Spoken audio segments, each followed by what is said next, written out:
Hello friends, आज हम start करेंगे क्लास 9 सिविक्स के चैप्टर डेमोक्रेटिक राइट्स का 11th मॉड्यूल। पिछले मॉड्यूल्स में हमने सारे फंडामेंटल राइट्स के बारे में एक एक करके जान लिया। आज इस मॉड्यूल में हम पढ़ेंगे एक्सपैंडिंग स्कोप ऑफ राइट्स के बारे में, जो कि हमारा इस चैप्टर का लास्ट टॉपिक है। तो चलिए शुरू करते हैं हमारा आज का मॉड्यूल। फ्रेंड्स, हमने ये चैप्टर शुरू किया था राइट्स की इम्पोर्टेंस को डिस्कस करके। साथ ही हमने हमारे कॉन्स्टिट्यूशन में दिए गए फंडामेंटल राइट्स के बारे में भी पढ़ा। तो क्या ये इनफ है कि इतनी बड़ी पॉपुलेशन के लिए सिर्फ 6 फंडामेंटल राइट्स हों? नहीं। ऑल्दो फंडामेंटल राइट्स सभी राइट्स का सोर्स, बेस जरूर हैं, पर हमारा कॉन्स्टिट्यूशन एंड लॉ सभी सिटीजन्स को a wider range of rights offer करता है। फंडामेंटल राइट्स के अलावा जैसे कॉन्स्टिट्यूशनल राइट्स और लीगल राइट्स, ये भी सारे सिटीजन्स को प्रोवाइडेड हैं।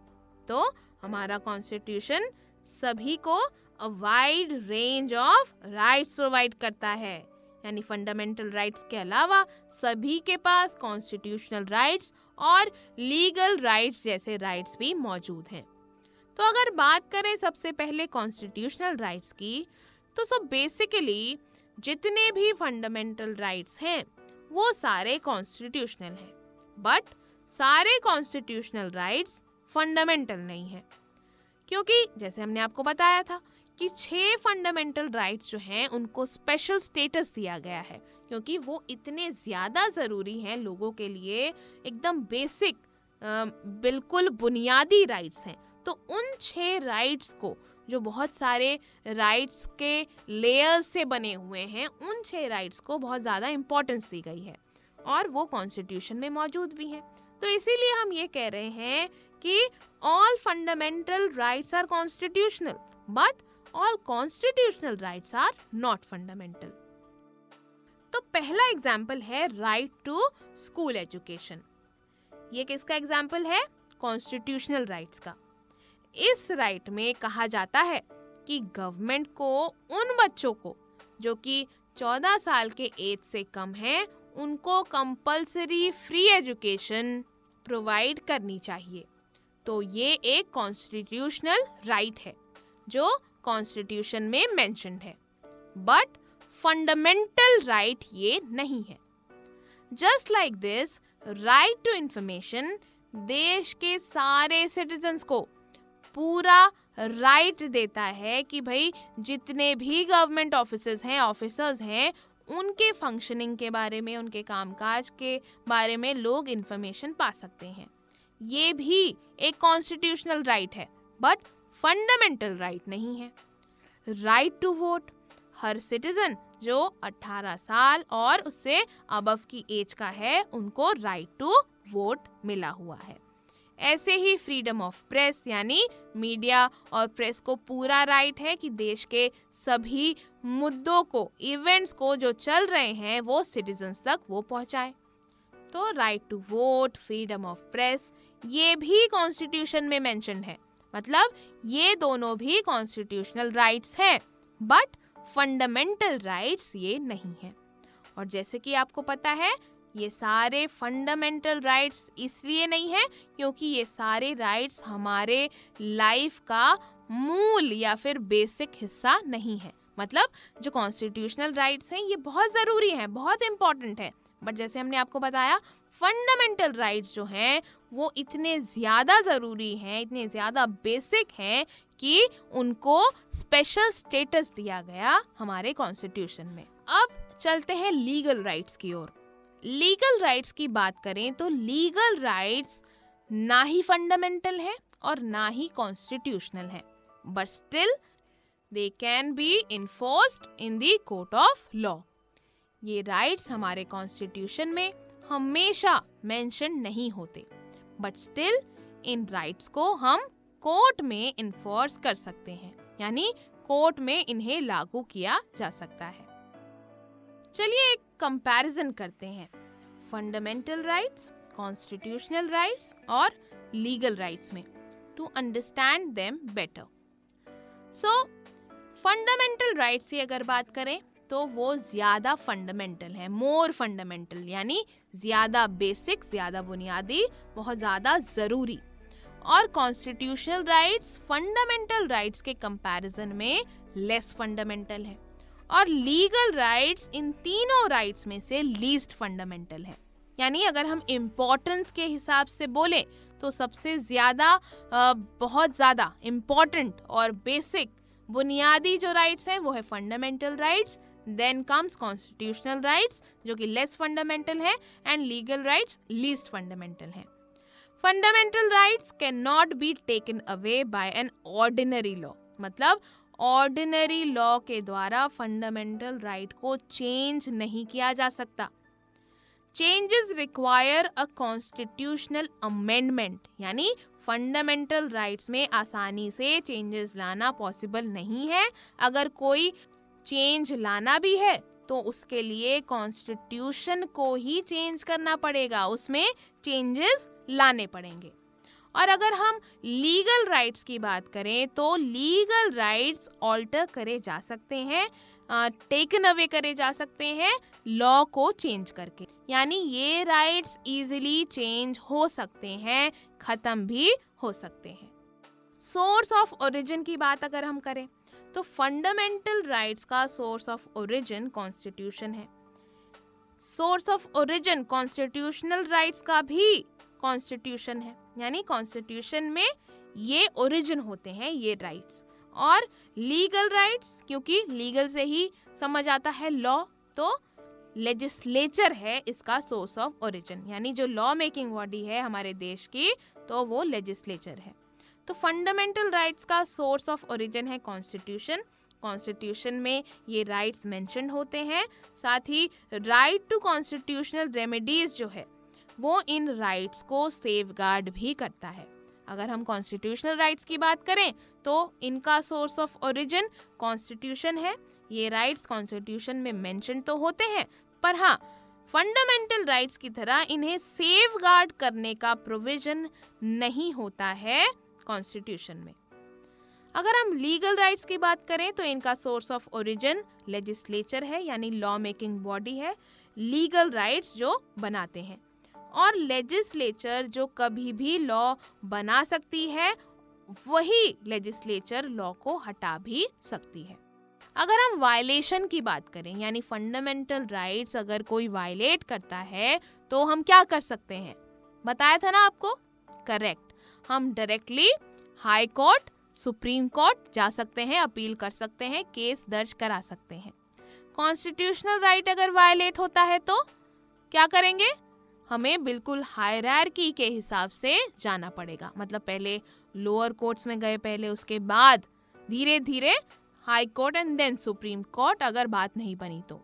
और ऐसे ही लीगल राइट्स में भी हमें प्रॉपर हायरार्की को, प्रोसीजर को फॉलो करके जाना पड़ेगा। अगर लीगल राइट वायलेट होता है तो पर्सन लीगल कोर्ट्स में जा सकता है, अपील कर सकता है। फ्रेंड्स, राइट्स जैसे हमने बताया एक्सपैंड होते रहते हैं with time and as per need. ऐसे ही ह्यूमन राइट्स भी एक एक्सपेंशन है राइट्स का। Human rights universal moral claims हैं जो लॉ द्वारा रिकॉग्नाइज हुए हैं या शायद नहीं भी हुए हैं। ये वो राइट्स और फ्रीडम होते हैं जो हर एक पर्सन ऑफ द वर्ल्ड के पास होने चाहिए। और डेमोक्रेसी के एक्सपेंशन के साथ सभी गवर्नमेंट्स पर काफ़ी प्रेशर है इन क्लेम्स को एक्सेप्ट करने का, क्योंकि हमने आपको बताया था ना, राइट्स क्या है, रीजनेबल क्लेम्स हैं। तो वर्ल्ड वाइड ये जो क्लेम्स हैं ह्यूमन राइट्स, इनको भी सभी डेमोक्रेसीज में एक्सेप्ट करने की अपील की जा रही है। कुछ इंटरनेशनल कोवेनेंट्स ने भी काफ़ी कंट्रीब्यूट किया है राइट्स के एक्सपेंशन में। अगर international covenant on economic, social and cultural rights की बात करें तो ये रिकॉग्नाइज करती है कई राइट्स को जो फंडामेंटल राइट्स का डायरेक्ट पार्ट नहीं है इंडियन कॉन्स्टिट्यूशन में। Human right activist all over the world in rights को स्टैंडर्ड ह्यूमन राइट्स की तरह देखते हैं, यानी ये जो राइट्स हैं ये सभी के पास होने चाहिए, ऐसा ह्यूमन राइट एक्टिविस्ट का मानना है। कैसे राइट्स हैं वो? जैसे कि राइट टू वर्क, यानी opportunity to everyone to earn livelihood by working, यानी सभी को मौका मिले, रोजगार मिले, अपॉर्चुनिटी मिले कि वो अपने लिए लाइवलीहुड अर्न कर सकें काम करके। साथ ही right to safe and healthy working conditions, fair wages that can provide decent standard of living for works and their families, यानी सभी को सेफ और हेल्दी वर्किंग कंडीशंस मिले। यानी अगर कोई ऑफिस है तो वहाँ फायर एक्सटिंग्विशर्स हो, सेफ ड्रिंकिंग वाटर हो, तो यही तो हुई सेफ और हेल्दी वर्किंग कंडीशंस। तो इस तरह की सुविधाएं होनी चाहिए वर्किंग प्लेस पे। साथ ही वेजेस जो हैं, जो तनख्वाह मिलती है सबको, वो फेयर होना चाहिए, स्किल के हिसाब से, काम के हिसाब से तनख्वाह मिलनी चाहिए। और इस तरह से वेजेस हों जो लोगों के लाइवलीहुड को, लाइफस्टाइल का जो स्टैंडर्ड है उसको मेंटेन करें, अच्छा लाइवलीहुड का स्टैंडर्ड उनको मिल सके और उनके फैमिलीज को भी अच्छा माहौल मिले। साथ ही right to adequate standard of living including adequate food, clothing and housing.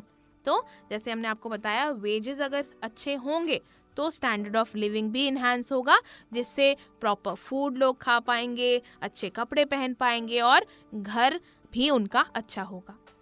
साथ ही right to social security and insurance, यानी सभी के पास सोशल सिक्योरिटी हो, इंश्योरेंस हो, ताकि अगर कोई भी दिक्कत होती है या फिर कोई भी उनको प्रॉब्लम आती है तो एक सपोर्ट सिस्टम होना चाहिए लोगों के पास, जो कि गवर्नमेंट प्रोवाइड करे। Right to health, medical care during illness, special care for women during child birth and prevention of epidemics, यानी महामारी। तो राइट टू हेल्थ हो सभी के पास, मेडिकल केयर मिले सभी को अगर वो बीमार हो। साथ ही प्रेग्नेंट लेडीज़ के लिए या फिर जिन्होंने चाइल्ड को डिलीवर किया है उन औरतों के लिए स्पेशल केयर का प्रोविज़न हो। साथ ही अगर महामारी की कंडीशन हो, एपिडेमिक्स की सिचुएशन हो, तो उसके प्रिवेंशन के लिए भी सरकार को कदम लेने चाहिए और इस तरह का राइट सबको मिलना चाहिए।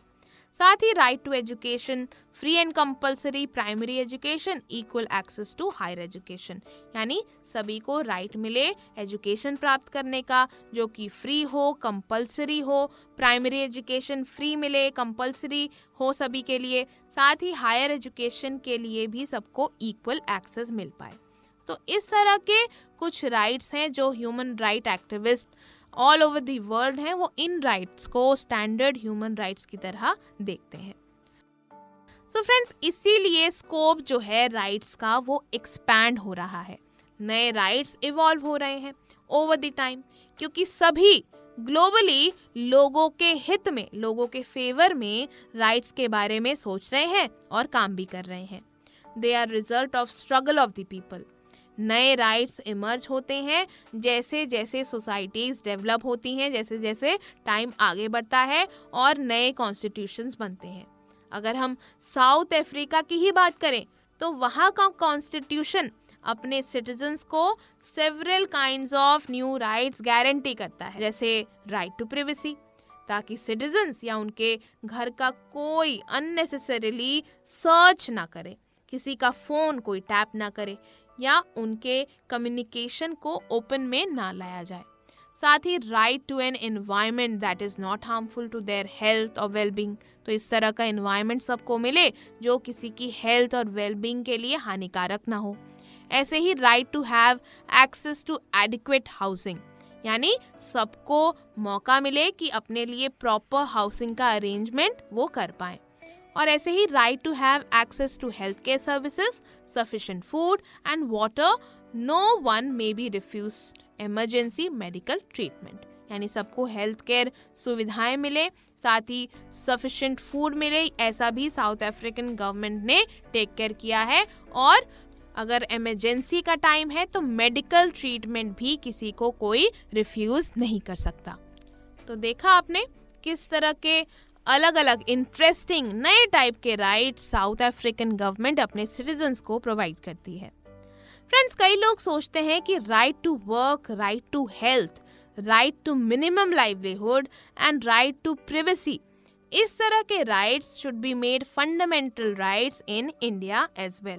तो ऐसा मानना है लोगों का कि इस तरह के जो राइट्स हैं, जैसे right to health, right to minimum livelihood या फिर राइट टू प्रिवेसी, ऐसे राइट्स को इंडिया में फंडामेंटल राइट्स के अंडर इंक्लूड कर लेना चाहिए। ऑल्दो ये होगा कि नहीं ये तो बात की बात है, बट फिलहाल जो भी हमारे पास राइट्स अवेलेबल हैं हमें उनको रिस्पेक्ट करना चाहिए और उनका पॉजिटिवली हमें यूज़ करना चाहिए। So let us revise once again whatever we have studied till now. So fundamental rights are the source of all rights. Our constitution and law offers a wide range of rights. Over the years, the scope of rights has expanded. Sometimes it leads to expansion in the legal rights that the citizens can enjoy. Legal rights are neither fundamental nor constitutional, but still can be enforced in the court of law. Constitutional rights are also provided by the Constitution, like right to vote in elections. Sometimes the expansion takes place in what is called human rights. These are universal moral claims that may or may not have been recognized by law, like right to work or right to health. तो समझ आया आपको? ये था हमारा आज का module और इसी के साथ हमने पूरे चैप्टर को भी कवर कर लिया है। तो चलिए अब इस मॉड्यूल की एक्सरसाइजेस करते हैं।